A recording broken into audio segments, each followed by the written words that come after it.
समय सार परम मांगलिक ग्रंथ है। आचार्य कुंद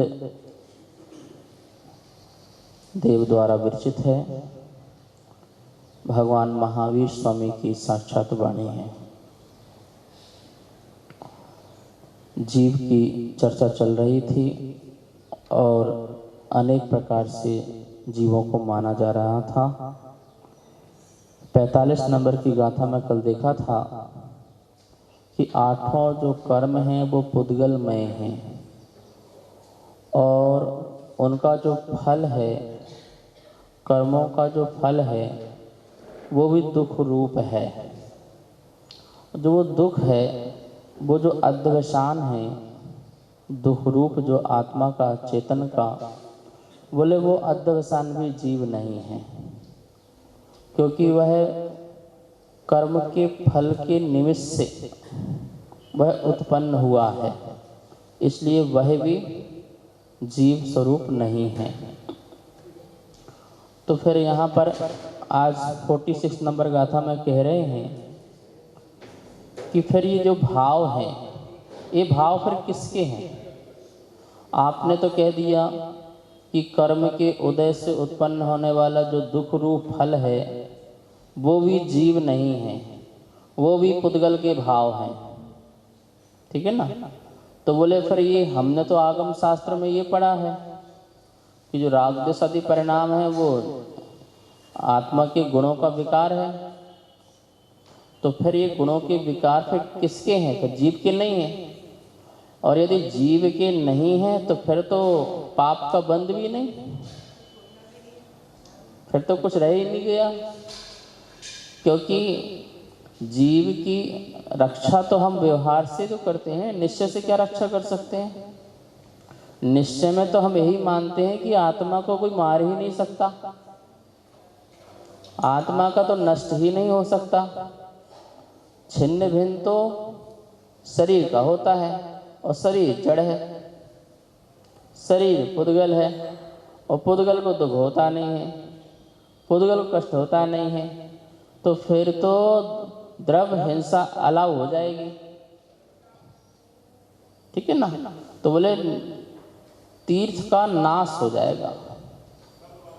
तो फिर यदि आप ऐसा बोलते हैं कि ये दुख रूप फल जो मिले हुए हैं वो भी पुद्गल द्रव्यमय के हैं, वो जीव के नहीं हैं, तो फिर आप ही बताइए कि फिर संसार में बद्ध होने का मतलब क्या है? संसार में दया का पालन करो, इसका मतलब क्या है? जीवों की रक्षा करो, इसका मतलब क्या है? क्योंकि ये आप मान ही नहीं रहे इस बात को। हम करुणा भाव किसी को कर रहे हैं तो आप बोल रहे हैं भाव भी क्या बोलते कि पुद्गल धर्ममय है। ठीक है ना? सब लोग फ्री हो जाएगा। स्वतंत्रता करने का लक्ष्य आपका है कि स्वच्छंद करने का लक्ष्य आपका है?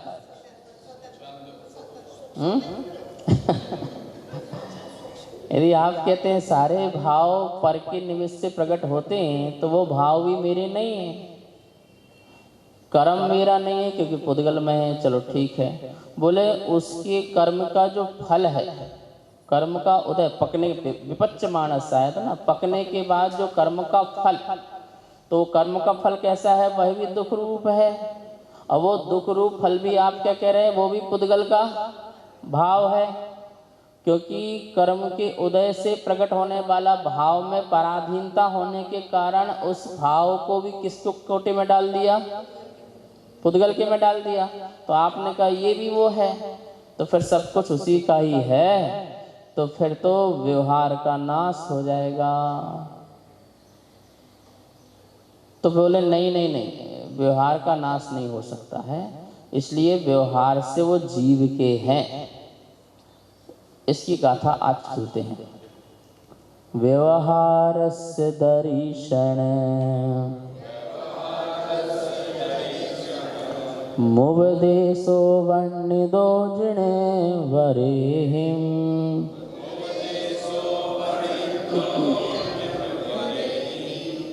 जीवा एदे सव्वे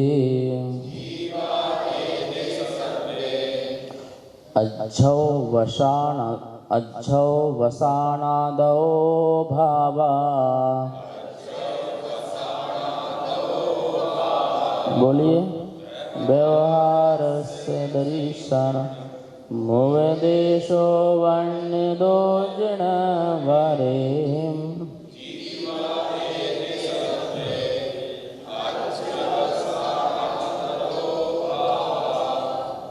व्यवहार से, व्यवहार की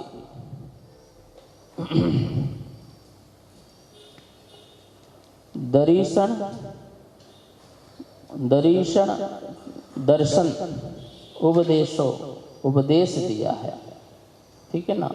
जिन्होंने ये देखा है, व्यवहार का दर्शन कथन करना, ठीक है ना।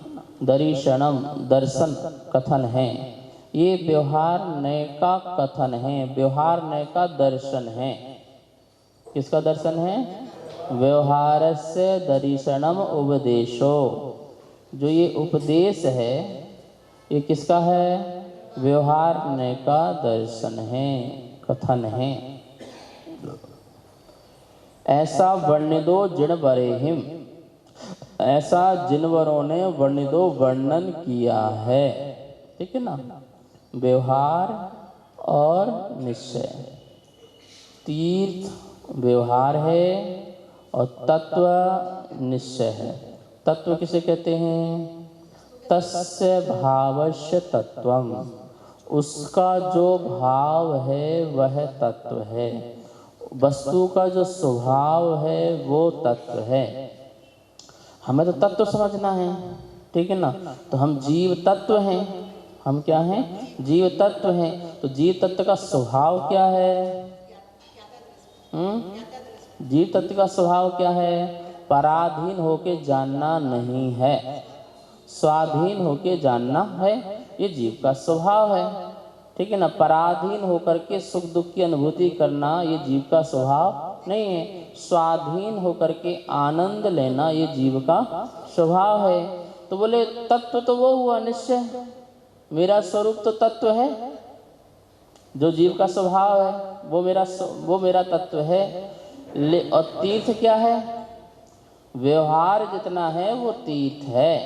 तीर्थ मतलब यात्रा नहीं, तीर्थ मतलब यात्रा नहीं। व्यवहार में इंद्रियों के माध्यम से भी जो हम शुभ की परिणति करते हैं, तो अशुभ से हट करके जो हम शुभ में आते हैं वो शुभ तीर्थ है हमारे लिए। तो इंद्रियों के माध्यम से हम जो सुनते हैं, देखते हैं, चलते हैं, फिरते हैं आदि अनेक ज्ञान लेते हैं, और जीव दया, जीव करुणा, अहिंसा, सत्य भाषण, आचौरपना का पालन, ब्रह्मचर्य का बहिरंग में पालन, ये सब कुछ जो है ये सब तीर्थ है। जितने भी नियम हैं, नियम रूप से हो यम रूप से जितने भी व्रत हैं, महाव्रत हैं, ये सब क्या है? तीर्थ है। श्रावक के अष्टमूल गुण ये क्या है? तीर्थ है। ये 3 मकार का भक्षण मत कीजिए, 5 सितंबर को मत खाइए, ठीक है ना। अणुव्रतों का पालन कीजिए, मुनिराज लोगों को महाव्रतों का पालन कीजिए, ये तीर्थ है, ये व्यवहार है। व्यवहार के बिना निश्चय की उपलब्धि भी संभव नहीं है, इसलिए तीर्थ का लोप हो जाएगा। यदि हम व्यवहार का लोप करते हैं तो किसका लोप हो जाएगा? तीर्थ का लोप हो जाएगा। और यदि हम निश्चय का लोप करते हैं तो तत्व का लोप हो जाएगा। जो वस्तु जैसी है, जो है सो है, जो है सो है, वो ये वस्तु का स्वरूप है, उसका लोप हो जाएगा। तो अभी तक तो आत्मा की चर्चा चल रही थी, तो तत्व की चर्चा चल रही थी। बोले तत्व में न कर्म आएगा, ना नो कर्म आएगा शरीर आदि। तत्व में जो जीव इंद्रियों के माध्यम से खंड खंड रूप जान रहा है वो भी नहीं आएगा। राग देश के जो अध्यवसान कर रहा है, विचार कर रहा है, वो भी नहीं आएगा, क्योंकि तत्व में तो स्वभाव लेना है, जो चेतन का स्वभाव है वो लेना है। तो बोले फिर यदि ऐसी बात है तो शिष्य वहाँ खड़ा हो गया कि जब ये मेरा स्वभाव नहीं है तो कोई बात नहीं, फिर काहे की हिंसा, काहे की ये, काहे की वो, ठीक है ना। तो इस प्रकार से स्वच्छंदता आ जाएगी। तो बोले नहीं, व्यवहार से दंसनम उपदेशो, व्यवहार का दर्शन कथन उपदेश है। ऐसा वर्ण्य दो जिन बरेहिम, ऐसा जिन वरों ने कहा है।